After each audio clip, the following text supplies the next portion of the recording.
बच्चा, आज की क्लास स्टार्ट करने से पहले हमारी आपसे एक रिक्वेस्ट है कि 60% लोग जो हमारी वीडियो देखते हैं वो हमारे चैनल को सब्सक्राइब नहीं करते। सो प्लीज हमारी वीडियो से या हमारे चैनल के माध्यम से अगर आपको थोड़ी सी भी वैल्यू मिली होगी तो हमारे चैनल को सब्सक्राइब कर लें, क्योंकि आपके एक सब्सक्राइब करने से मुझे बहुत मोटिवेशन मिलता है। एंड मैं प्रॉमिस करता हूँ आपसे कि in return of this subscribe मैं इससे ज्यादा मेहनत से कंटेंट लाने की कोशिश करूंगा। अव्यूल की स्टडी की थी, उसके भीतर हमने देखा था कि जो इंटेगुमेंट्स है उसके अंदर क्या है, न्यूक्लियस है। मतलब माइक्रोपाइल के एंड वाली साइड का कोई भी एक सेल फर्दर डेवलप करेगा। मान लो बच्चा, ये हमारे पास मेगास्पोर मदर सेल है, ठीक है। अब इसकी मायोसिस करेंगे और मायोसिस करने के बाद हमें 4 मेगास्पोर दिखेंगे। अब ये हमारे पास 2n कंडीशन में है और मेयोसिस करके ये हमारे पास एंड कंडीशन है। 4 के 4 ये एंड कंडीशन है।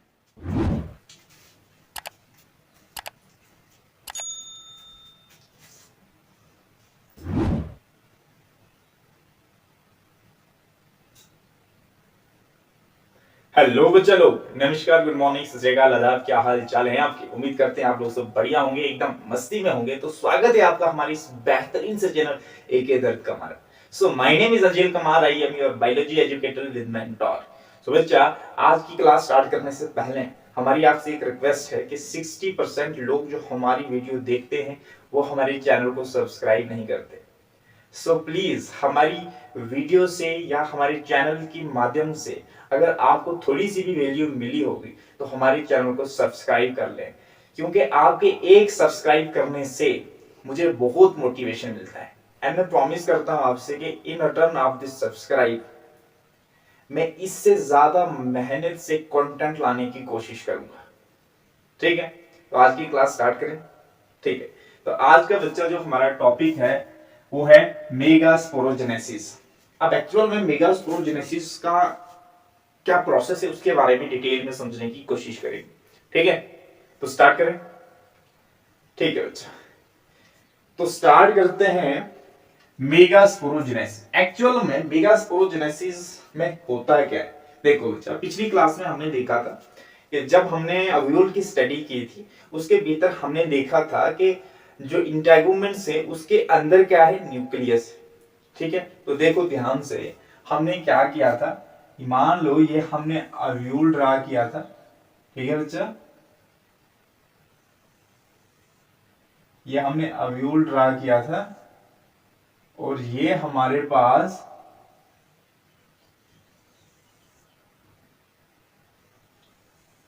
ये अव्यूल है बच्चा। और इसके अंदर हमने देखा था, इसके अंदर हमने न्यूक्लियस देखा था, इसके अंदर हमने न्यूक्लियस देखा था। इसको हमने नाम दिया था बच्चा फनिकल, इसको हमने नाम दिया था हाइलम, इन्हें हमें नाम दिया था आउटर इंटेगुमेंट और इसे हमने नाम दिया था इनर इंटेगुमेंट और इसे हमने नाम दिया था चिलाजल एंड। और ये हमारे पास माइक्रोपाइलेंड है और ये हमारे पास न्यूक्लियस है। ठीक है, तो मैंने आपसे कहा था कि पिछली क्लास में भी कहा था कि माइक्रोपाइल की एंड वाली साइड का कोई एक सेल डेवलप करेगा। मतलब माइक्रोपाइल के एंड वाली साइड का कोई भी एक सेल फर्दर डेवलप करेगा। वो डेवलप करेगा, उसके बीच मायोसिस होगी, मींस वो मेगास्पोर मदर सेल की तरह एक्ट करेगा। कोई एक सेल, वो भी माइक्रोपाइल की एंड वाली साइड का कोई एक सेल डेवलप करेगा और वो कैसे एक्ट करेगा, as a megaspore mother cell की तरह एक्ट करेगा। ठीक है, तो मान लो बच्चा, मान लो हमने क्या यहां पर बनाया, ये बच्चा न्यूक्लियस है, ये सारा का सारा बच्चा न्यूक्लियस है। ठीक है, अब ये न्यूक्लियस है, हम जानते हैं कि ये क्या है, न्यूक्लियस है। ठीक है, अब इसमें से कोई एक सेल बच्चा, इसमें से मान लो माइक्रोपाइल वाली एंड वाला साइट वाला कोई सेल, इसको हमने मान लिया MMC, मेगास्पोर मदर सेल। ठीक है,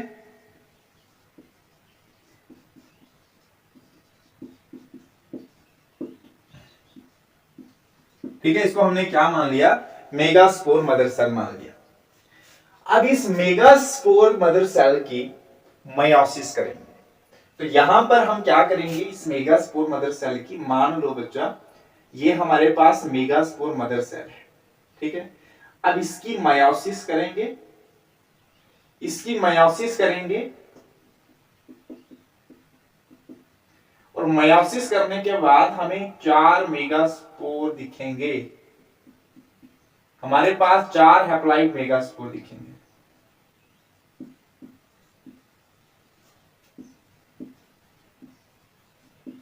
ठीक है, अब ये हमारे पास 2n कंडीशन में है और मेयोसिस करके ये हमारे पास n कंडीशन है। 4 के 4 ये n कंडीशन है। ये माइंड में आपकी बात घुसी। देखो हमारे पास ये हमने मेगास्पोर मदर सेल लिया, यहां से मेगास्पोर मदर सेल लिया। ठीक है, इसकी हमने मायोसिस करवाई। ये क्या है, मेगास्पोर मदर सेल, मतलब मेगास्पोर मदर सेल। ठीक है, इसकी हमने मायोसिस करवाई और 4 हैप्लॉइड मेगास्पोर बने। अब इन 4 हैप्लॉइड मेगास्पोर में से कोई फर्दर एक डेवलप करेगा। हमने माइक्रोस्पोरोजेनेसिस के प्रोसेस में देखा था कि माइक्रोस्पोरेंजियम के अंदर जो टिश्यू फिल था वो कौन सा टिश्यू फिल था, स्पोरोजिनस टिश्यू फिल था। ठीक है, और वो स्पोरोजिनस टिश्यू कैसा एक्ट करता था, as a microspore mother cell की तरह एक्ट करता था या पॉलन मदर सेल की तरह एक्ट करता था। हमने उसमें से कोई एक माइक्रोस्पोर मदर सेल लिया, उसके बीच हमने मायोसिस करवाई थी और मायोसिस करने के बाद हमारे पास 4 हैप्लॉइड माइक्रोस्पोर बने थे या नहीं बने थे। अब वो 4 हैप्लॉइड माइक्रोस्पोर जो बने थे वो 4 के 4 पॉलन ग्रेन बना सकते थे। अब वो 4 के 4 पॉलन ग्रेन फॉर्म कर सकते थे, लेकिन नीड किसकी थी, माइटोसिस की नीड थी। अब उनकी अगर 4 की 4 माइटोसिस करते तो वो 4 के 4 पॉलन ग्रेन की फॉर्मेशन करते। लेकिन यहां पर एक ट्विस्ट है कि एक मेगास्पोर मदर सेल है, उसकी हम मेयोसिस करेंगे और मेयोसिस करने के बाद 4 मेगास्पोर की फॉर्मेशन होगी। लेकिन यहां पर ट्विस्ट ये है कि इसमें 4 में से, ये जो 4 मेगास्पोर हैं, इन 4 मेगास्पोर में से कोई फर्दर एक डेवलप करेगा। ठीक है, कोई फर्दर एक डेवलप करेगा और इस तरीके की डेवलपमेंट को हम कहते हैं मोनोस्पोरिक डेवलपमेंट। ठीक है, ठीक है, देखो ध्यान से।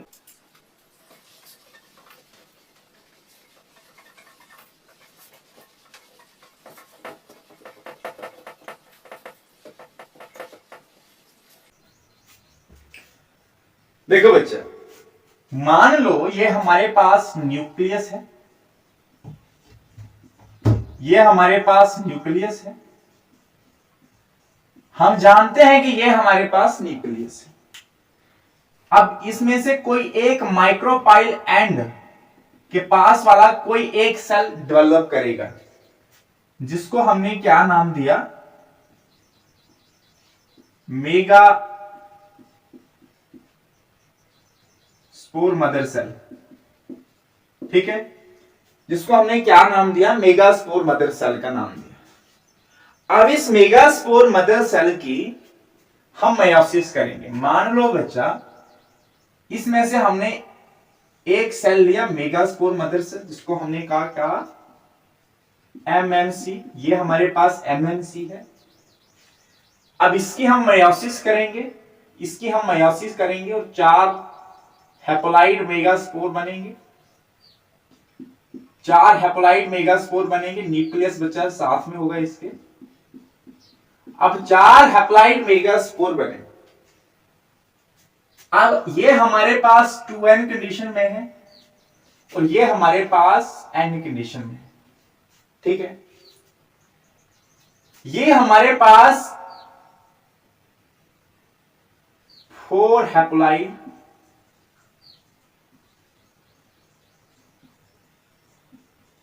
मेगास्पोर बने। अब इस 4 मेगास्पोर जो बने, एक मेगास्पोर मदर सेल से 4 मेगास्पोर बने।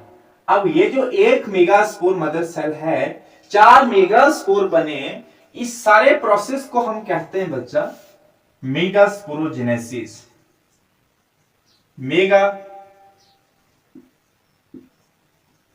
मेगास्पोरोजेनेसिस का प्रोसेस को कहते हैं। तो ये बात आपके माइंड में क्लियर होनी चाहिए कि एक मेगास्पोर मदर सेल की मेयोसिस करके 4 मेगास्पोर बने, उस प्रोसेस को हम क्या कहते हैं? मेगास्पोरोजेनेसिस का प्रोसेस कहते हैं, ठीक है।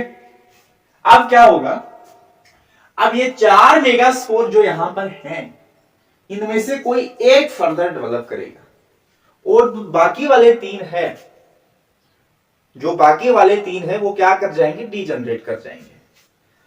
अब क्या है कि इसमें से कोई एक फर्दर डेवलप करेगा, तो इस प्रोसेस को हम क्या कहते हैं? इस डेवलपमेंट को हम बोलते हैं बच्चा मोनोस्पोरिक डेवलपमेंट। इस डेवलपमेंट को हम बोलते हैं monosporic development. Monosporic development. What is मेरा वर्ड मोनोस्पोरिक डेवलपमेंट का मतलब क्या है कि out of 4 megaspore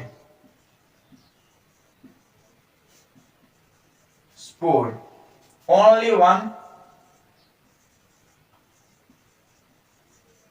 develop further, ठीक है। आगे चलकर एक ही डेवलप होता है, तो इस प्रोसेस को हम बोलते हैं मोनोस्पोरिक डेवलपमेंट। ये बात आपके माइंड में क्लियर हुई बच्चा? ये बात आपके माइंड में क्लियर हुई या नहीं हुई? ठीक है। अब हम यहां से मेगास्पोर को लेते हैं। ये 3 डीजनरेट हो चुके हैं, ये हमारे पास मेगास्पोर है, ठीक है। अब इसकी क्या करेंगे? माइटोसिस करेंगे। आज माइटोसिस करने के बाद हमारे पास 2 सेल्स बन जाएंगे, ठीक है। माइटोसिस करने के बाद हमारे पास 2 सेल्स बन जाएंगे, मतलब इसकी हम 3 सीक्वेंशियल डिवीजन करेंगे, ठीक है, ठीक है। अब इसकी माइटोसिस करने के बाद 2 सेल्स बने।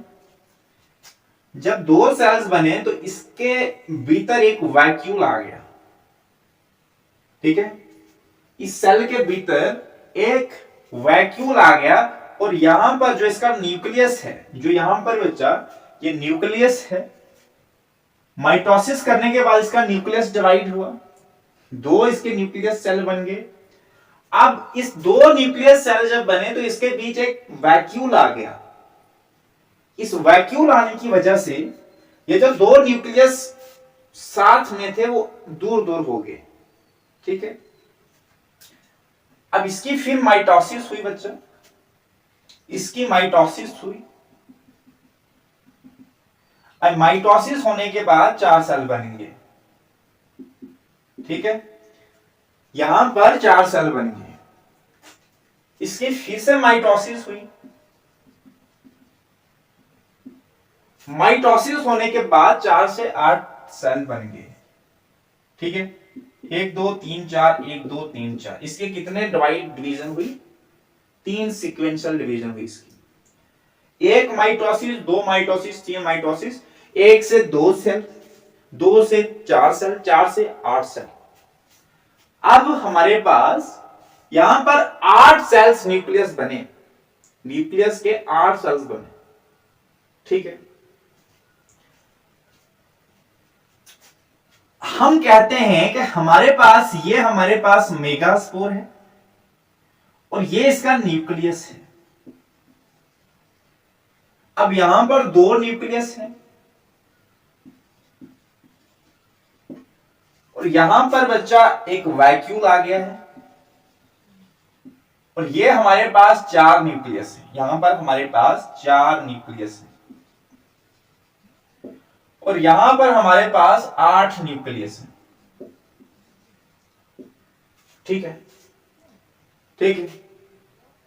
अब यहां से एक क्वेश्चन अराइज होता है कि जो हमारे पास मेगास्पोरोजेनेसिस का प्रोसेस है, जो हमारे पास मेगास्पोर है, उसकी जब हम 3 बार माइटोसिस करते हैं तो हमारे पास सेल्स की कितनी फॉर्मेशन होती है, न्यूक्लियस की कितनी फॉर्मेशन होती है और कितनी साइटोकाइनेसिस होती है उसमें। ठीक है।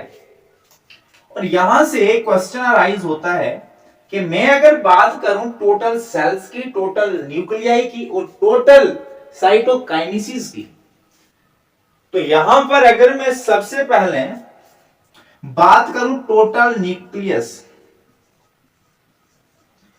टोटल न्यूक्लियस हमारे पास कितने आ गए, 4 4 8, 8 न्यूक्लियाई बने। टोटल सेल्स कितने बने, टोटल सेल्स बने बच्चा 7। और टोटल साइटोकाइनेसिस कितनी हुई, टोटल साइटोकाइनेसिस हुई 6। अब यहां पर टोटल साइटोकाइनेसिस 6 कैसे हुई। देखो बच्चा, मान लो कि हमारे पास एक सेल है तो हमें 2 सेल चाहिए होते हैं, तो आपको एक बार साइटोकाइनेसिस करनी होगी। देखो,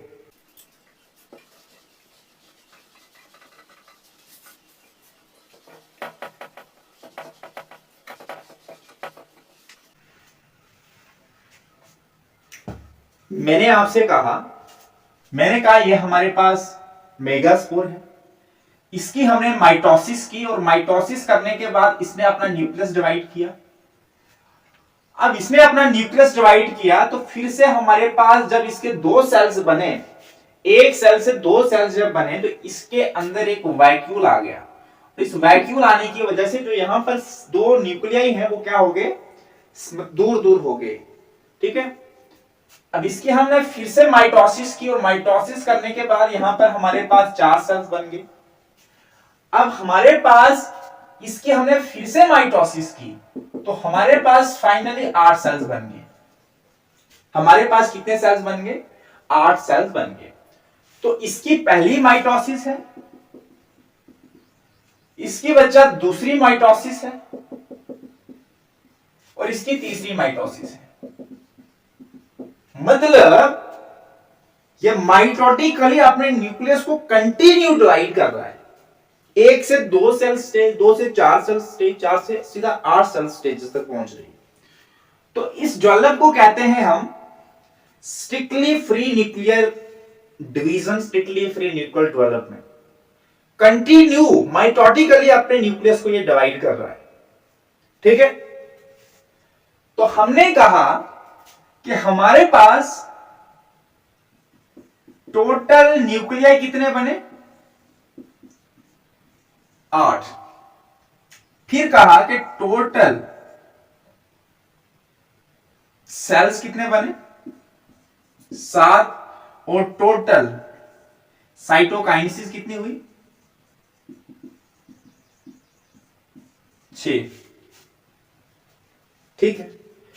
और इस डिवीजन को हमने क्या कहा, इस डिवीजन को हमने कहा स्ट्रिक्टली फ्री न्यूक्लियर डिवीजन। ठीक है, स्ट्रिक्टली फ्री न्यूक्लियर डिवीजन।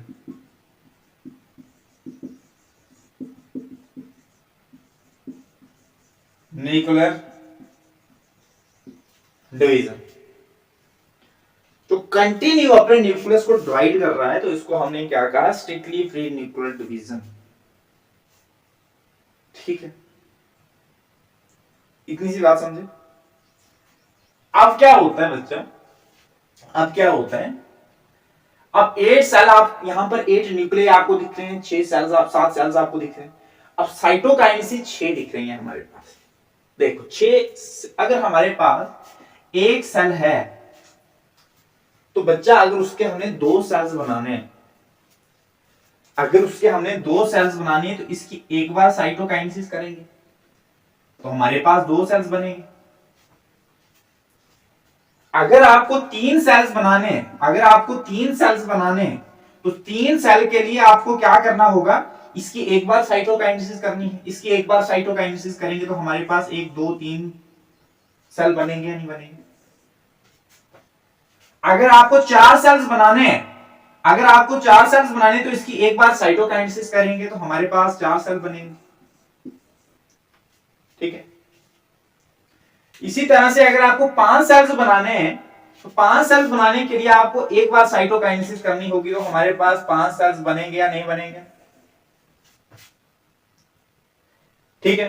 अगर आपको 6 सेल्स बनाने हैं तो 6 सेल्स के लिए आपको एक बार साइटोकाइनेसिस करनी है तो आपके पास 6 सेल्स बनेंगे, बनेंगे या नहीं बनेंगे। अगर आपके पास 7 सेल्स हैं तो मतलब उसमें साइटोकाइनेसिस कितनी हुई होगी, 6 ही तो हुई होंगी साइटोकाइनेसिस, तब जाके वो क्या हुआ होगा, 7 सेल्स बने होंगे। 7 सेल्स के लिए आपको 6 ही साइटोकाइनेसिस की नीड पड़ती है। अगर आपके पास 7 सेल्स हैं तो टोटल आपको कितनी वहां पर साइटोकाइनेसिस हुई होंगी।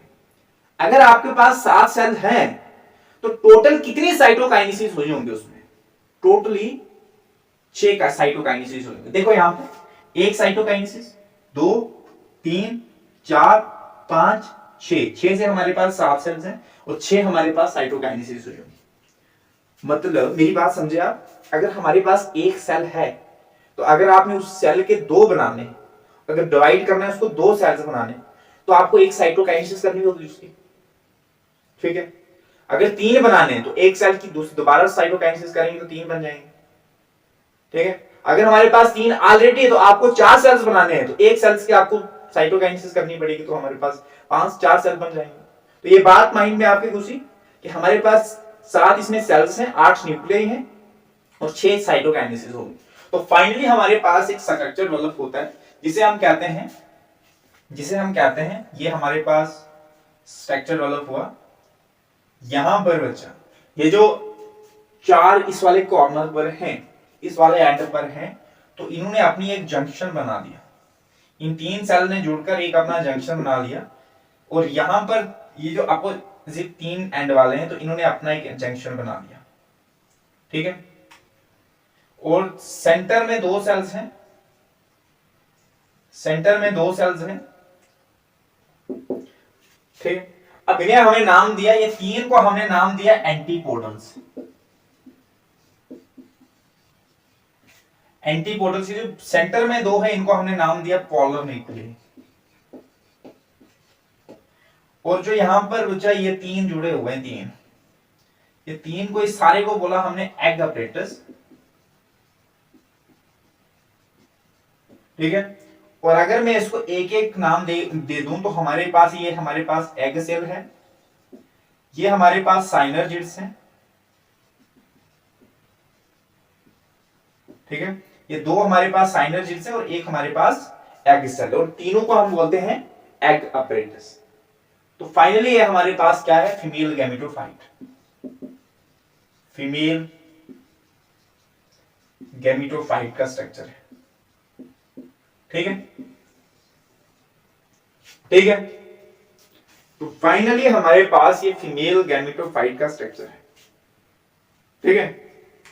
देखो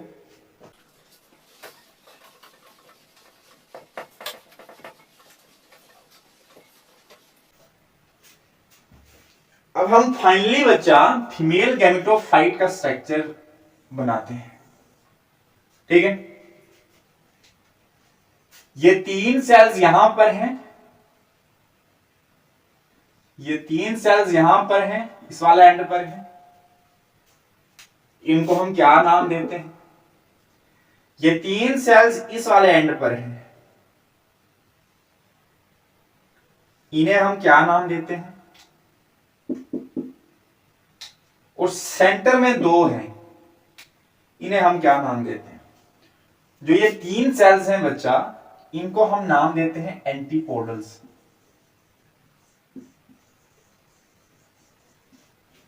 ये जो सेंटर में 2 सेल्स हैं इन्हें हम कहते हैं पोलर न्यूक्लियाई।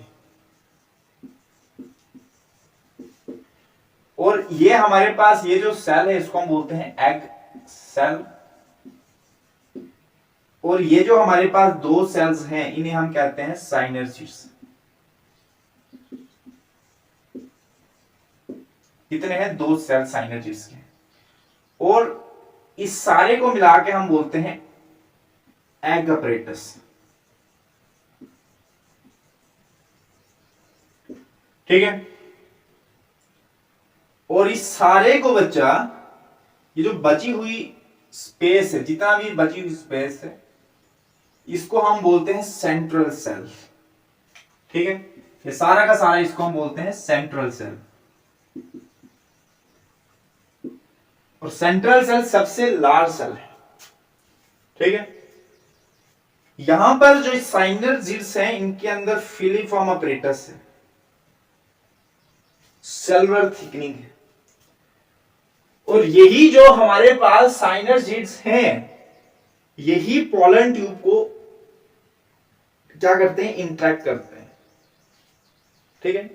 जब पोलन ट्यूब स्टिग्मा पे आएगी और स्टिग्मा पे आने के बाद वो स्टाइल में से मूव करेगी, और स्टाइल में से मूव करने के लिए उसको नहीं पता है कि मैंने कहां जाना है। और यहां से जो फिलीफॉर्म अपरेटस, जो साइनर्जिड्स, इनके अंदर फिलीफॉर्म अपरेटस होता है, कुछ केमिकल्स होते हैं, कुछ एंजाइम्स होते हैं, वो रिलीज करते हैं किसको? पोलन ट्यूब को इंट्रैक्ट करने के लिए कि हमारे पास आ जाए। ठीक है। और साइनर्जिड्स का काम होता है सिर्फ इंट्रैक्ट करना। ठीक है। फिर पोलन ट्यूब फ्यूज होती है साइनर्जिड्स के साथ, एक होती है सेंट्रल सेल के साथ फ्यूज होती है।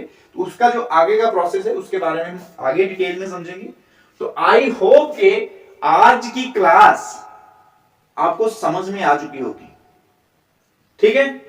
तो हमने देखा ये जो फाइनली जो हमारे पास फीमेल गैमेटोफाइट है, इसमें टोटली 8 सेल बने, और 8 सेल्स में भी वो अलग अलग अरेंज हुए।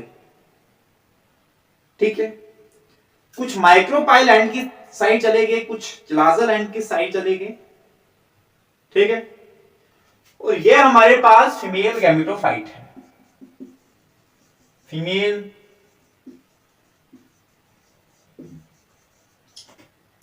गैमेटोफाइट है फाइनली ये स्ट्रक्चर। ठीक है बच्चा? ठीक है। इतनी सी बात समझे या नहीं? आई होप कि आपको समझ में आ चुका होगा। तो आज का यहीं पर समाप्त करते हैं। All the very best. पढ़ते रहिए। Bye bye. Take care.